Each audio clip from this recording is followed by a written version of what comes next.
Cinema ನಾನು ಹೇಳಿದಾಗೆ ಇದೊಂದು ಆಕ್ಷನ್ ಎಂಟರ್ಟೈನರ್ ಮೂವಿ. ಪಕ್ಕ ನನಗೆ ನನ್ನ ಜಾನರ್ ಯಾವಾಗಲೂ ನಾನು ಏನೇ ಜಾನರ್ ಮಾಡೋದು ಅದರಲ್ಲೊಂದು ಕಮರ್ಷಿಯಲ್ ಎಲಿಮೆಂಟು ಮತ್ತು ಒಂದು ಫನ್ ಫ್ಯಾಕ್ಟರ್ ಇರಬೇಕು, ಎಂಟರ್ಟೈನ್ಮೆಂಟ್ ಇರಬೇಕು, ಅದೇ ನನ್ನ ಮೋಟೋ.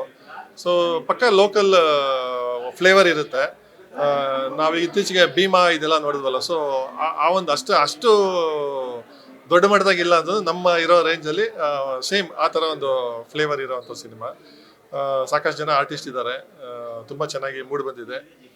ಪ್ರೊಡ್ಯೂಸರ್ಸ್ ತುಂಬ ಎಫರ್ಟ್ ಹಾಕಿ ಫಸ್ಟ್ ಟೈಮ್ ಆದ್ರೂ ನನಗೆ ನಾನು ಏನೇ ಕೇಳಲಿ ಇಲ್ಲ ಅಂದರೆ, ಯಾಕಂದರೆ ಅವರು ನನ್ನ ಹಿಂದೆ ಮಾಡಿದ ಸಿನಿಮಾಗಳಿಗೆಲ್ಲ ಜೊತೆಲಿ ಇದ್ದಿದ್ದರಿಂದ ಈ ಸಿನಿಮಾಗೆ ತುಂಬ ಸಪೋರ್ಟ್ ಮಾಡೋದು.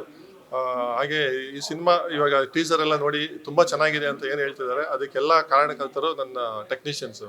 ಕ್ಯಾಮ್ರಾಮ್ಯಾನ್ ಫಸ್ಟ್ ಕ್ರೆಡಿಟ್ ಕ್ಯಾಮ್ರಾಮ್ಯಾನ್ಗೆ ಹೋಗುತ್ತೆ.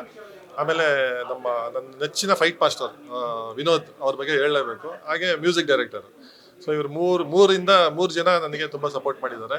ಕಿರಣ್ ಅಷ್ಟೇ ತುಂಬ ಅದ್ಭುತವಾಗಿ ಆ್ಯಕ್ಟ್ ಮಾಡಿದ್ದಾರೆ, ತುಂಬ ಎಫರ್ಟ್ ಹಾಕಿದ್ದಾರೆ ಈ ಒಂದು ಕ್ಯಾರೆಕ್ಟರ್ ಟ್ರಾನ್ಸ್ಫಾರ್ಮೇಷನ್ಗೆ. ಯಾಕೆಂದರೆ ಭರ್ಜರಿ ಗಂಡು ಒಂದು ಲವರ್ ಬಾಯ್ ಥರ ಕ್ಯಾರೆಕ್ಟರು, ರೊಮ್ಯಾಂಟಿಕ್ ಲವರ್ ಬಾಯ್ ಥರ ಕ್ಯಾರೆಕ್ಟರು. ಇಲ್ಲಿ ಪಕ್ಕ ರಗೆಡ್ ಲುಕ್ಕು, ಲೋಕಲ್ ಫ್ಲೇವರು. ಆ್ಯಕ್ಷನ್ಗೆ ತುಂಬ ಕಷ್ಟಪಟ್ಟಿದ್ದಾರೆ. ಯಾಕಂದರೆ ಯೂಶಲಿ ನಾನು ಈ ಸಿನಿಮಾದಲ್ಲಿ ಆ್ಯಕ್ಷನ್ ಎಲ್ಲ ಮಾಡುವಾಗ ಸುಮ್ಮನೆ ಹಂಗೆ ಏನೋ ಒಂದು ಫೈಟ್ ಇರಬೇಕು ಅಂತ ಮಾಡಲ್ಲ. ಅದಕ್ಕೆ ಪ್ರಿಪರೇಷನ್, ಬರೀ ಹೀರೋ ಮಾತ್ರ ಪ್ರಿಪ್ರೇಷನ್ ಅಲ್ಲ, ಟೆಕ್ನಿಕಲ್ ಟೀಮು ಒಂದೊಂದು ಫೈಟಿಗೆ ಏನಿಲ್ಲ ಒಂದು 4-5 ಸಲ ಮೀಟಿಂಗ್ ಮಾಡ್ತಾರೆ ವಿತ್ ಆರ್ಟ್ ಡೈರೆಕ್ಟರು. ಆಮೇಲೆ ಅದಕ್ಕೆ ಪ್ರಾಪರ್ಟೀಸ್ ಏನು ಬೇಕು, ಆಮೇಲೆ ಈ ಫೈಟ್ ಎಸೆನ್ಸ್ ಏನಿದೆ, ಸೊ ಈ ಥರದ್ದೆಲ್ಲ ಸಾಕಷ್ಟು ಡಿಸ್ಕಷನ್ ಮಾಡಿ ನಾವು ಸೆಟ್ಟಿಗೆ ಹೋಗೋದು.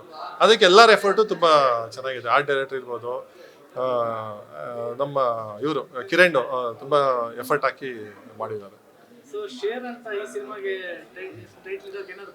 ನಾನು ಕಿರಣ್ಗೆ ಹೇಳಿದೆ, ಆ ಕಿರಣ್ ಕ್ಯಾರೆಕ್ಟರ್ ತಗೊಂಡೆ ಕತೆ ಮಾಡಿರೋದು. ಶೇರ್ ಅನ್ನೋದು ಆ ಪವರ್ಫುಲ್ ಕ್ಯಾರೆಕ್ಟರ್ಗೆ, ಶೇರ್ ಅನ್ನೋದು ಒಂದು ಸಿಂಹ ಅಲ್ವಾ. ಸೊ ಅದರ ಇದು ಹೆಂಗಿರುತ್ತೆ ಅಂದ್ರೆ, ಅವನು ಸಾಫ್ಟ್ ಆಗಿರೋ ಹೆಂಗಿರ್ತಾನೆ, ಅವನು ನೀವು ನೋಡಿರ್ಬೇಕು ಡೈಲಾಗು. ನಾನು ಬೇಟೆ ಆಡೋಕ್ಕೆ ಅಲ್ಲಿ ಅದೊಂದು ಇವನು ನೆಗೆಟಿವ್ ಕ್ಯಾರೆಕ್ಟರ್ ಹೇಳ್ತಾನೆ, ಇದು ನನ್ನ ಬೇಟೆ ನನಗೆ ಬಿಟ್ಬಿಡಿ ಅಂತ ಹೇಳ್ತಾನೆ. ಅದಕ್ಕೆ ಬೇಟೆ ಆಡೋಕ್ಕೆ ನಾನೇನು ಬಕರ ಅಲ್ಲ ಕಣೋ, ನಾನು ಹುಟ್ಟಿರೋದೇ ಬೇಟೆ ಆಡೋಕ್ಕೆ ಅನ್ನೋದು. ಸೊ ಆ ಕ್ಯಾರೆಕ್ಟರ್ ಹಂಗಿರುತ್ತೆ.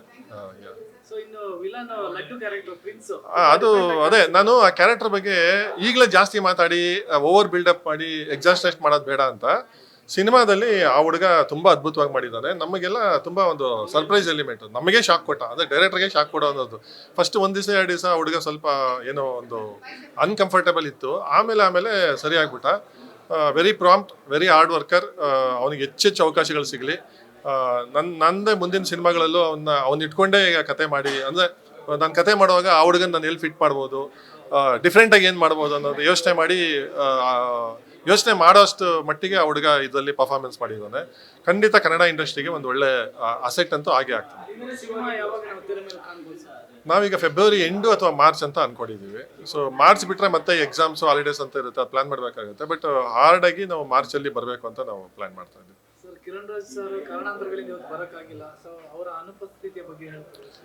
ಅದೇ ನಾವು ಅಂದರೆ ನಮಗೆಲ್ಲರಿಗೂ ಇಡೀ ತಂಡಕ್ಕೆ ಖಂಡಿತ ಬೇಜಾರಿದೆ ಅವ್ರು ಇಲ್ಲ ಅಂತ.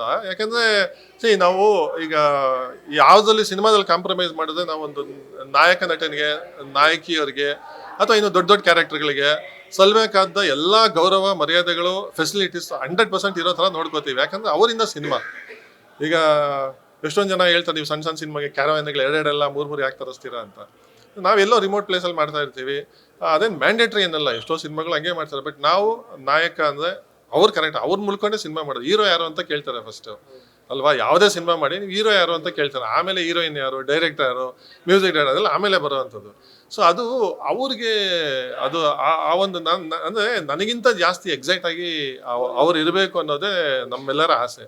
ಆಮೇಲೆ ನಾನು ಚಿತ್ರರಂಗಕ್ಕೆ ಒಬ್ಬ ನಟ ಆಗಬೇಕಂತ ಬಂದವನು. ಸೊ ಆ ಒಂದು ಖುಷಿ ಅದೆಲ್ಲ ಹೆಂಗಿರುತ್ತೆ ಅನ್ನೋದು ನನಗೆ ಗೊತ್ತಿದೆ.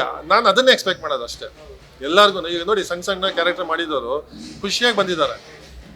ಇದು ಒಬ್ಬ ನಾಯಕ ನಟನಿಗಿರ್ಬೇಕು. ಆಮೇಲೆ ನಾವೇನು 1 ದಿವಸ 2 ದಿವಸ ಮುಂಚೆ ಹೇಳಿ, ನಾನು ಇನ್ಫ್ಯಾಕ್ಟ್ ಅವ್ರು ನನಗೆ ಮುಂಚೆ ಹೇಳಿದಾಗಲೂ ಹೇಳಿದ್ದೆ, ನೀವು ಹೊರಗಡೆ ಹೋಗೋ ಪ್ಲಾನ್ ಇದೆ ಅಂತ ನನಗೆ ಹೇಳಿದ್ದು ಅವ್ರು, ಇಲ್ಲ ಅಂತಲ್ಲ. ನಾನು ಪ್ರೊಡ್ಯೂಸರ್ ಜೊತೆ ಟಚಲ್ಲಿರಿ, ಕಮ್ಯುನಿಕೇಷನ್ ಮಾಡ್ಕೊಳ್ಳಿ, ನಿಮ್ಮ ಪ್ಲಾನ್ಸ್ ಅವ್ರಿಗೆ ಹೇಳಿ, ಅವ್ರ ಪ್ಲಾನ್ಸ್ ನಿಮ್ಗೆ ಹೇಳಿ, ಕಾಂಪ್ರಮೈಸ್ ಮಾಡ್ಕೊಂಡು ಒಂದೇನೋ ಒಂದು ಮಾಡಿ ಅಂತ. ಡೇಟ್ ಎಲ್ಲ ಫಿಕ್ಸ್ ಆದಮೇಲೆ ಒಂದು 1 ವೀಕ್ 2 ವೀಕ್ ಮುಂಚೆ ಇಲ್ಲ ಅಂತ ಹೇಳಿ, ಸರಿ ಓಕೆ ನಿಮ್ಗೆ ಅದೇ ಪ್ರಯಾರಿಟಿ, ಅವ್ರವ್ರ ಪ್ರಯಾರಿಟೀಸ್ ಅವ್ರವ್ರಿಗಿರುತ್ತೆ. ಆದರೆ ಏನು ಮಾಡೋಕ್ಕಾಗಲ್ಲ, ಮಾಡೋಣ ಅಂತ. ಆ್ಯಂಡ್ ಇವರು ಇನ್ನೊಂದು ನಮಗೆ ಯಾವುದೇ ಕಾರಣಕ್ಕೂ ಪೋಸ್ಟ್ಪೋನ್ ಮಾಡೋಕ್ಕೆ ಎಲ್ಲೂ ಚಾನ್ಸಸ್ ಇರಲಿಲ್ಲ. ಸಿಂಧಿಯಾ ಸಾಹೇಬ್ರದ್ದು ಡೇಟ್ಸ್ ತೊಗೊಂಡಿದ್ದು. ಆಮೇಲೆ ಇವ್ರ ಫ್ಯಾಮಿಲಿ ಎಲ್ಲ ಬೇರೆ ಕಡೆ ಇರೋದು. ಅವರೆಲ್ಲ ಟಿಕೆಟ್ಸ್ ಎಲ್ಲ ಬುಕ್ ಮಾಡಿ ಪ್ಲ್ಯಾನ್ ಮಾಡಿಬಿಟ್ಟಿದ್ವಿ. ನಾವೇನು ಚೇಂಜಸ್ ಮಾಡೋ ಥರ ಇರಲಿಲ್ಲ. ಹಂಗಾಗಿ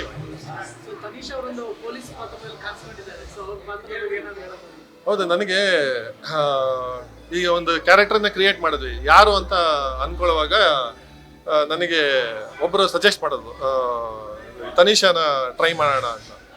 ಅವ್ರನ್ನ ಅದೇ ಕಿರುತೆರೆಲೆಲ್ಲ ಅವ್ರ ಆ್ಯಕ್ಟಿಂಗ್ ಪರ್ಫಾರ್ಮೆನ್ಸ್ ಬಗ್ಗೆ ನನಗೇನು ಇದಿರಲಿಲ್ಲ.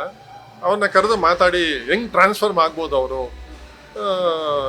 ಈಗ ಅವ್ರು ಹೇಗಿದ್ದಾರೋ ಹಾಗೆ ಮಾಡಿಸೋಣ ಅನ್ನೋ ಥರ ಟ್ರಾನ್ಸ್ಫಾರ್ಮೇಷನ್ ಎಷ್ಟು ಮಟ್ಟಿಗೆ ಆಗುತ್ತೆ ಅನ್ನೋದು ನಾನು ವಿಚಾರಿಸ್ಕೊಂಡು ಆ ಚೌಕಟ್ಟಲ್ಲೇ ಮಾಡೋಣ ಅಂತ ಮಾಡಿದ್ದು. ಅವರು she has done a wonderful job. ಇದೆಲ್ಲ ಯೂನಿಫಾರ್ಮ್ ಮೈಗೆ ಹಾಕೊಂಡ್ಮೇಲೆ ಬರೋಂಥ ಕ್ಯಾರೆಕ್ಟ್ರು ಚೆನ್ನಾಗಿದೆ. We are happy for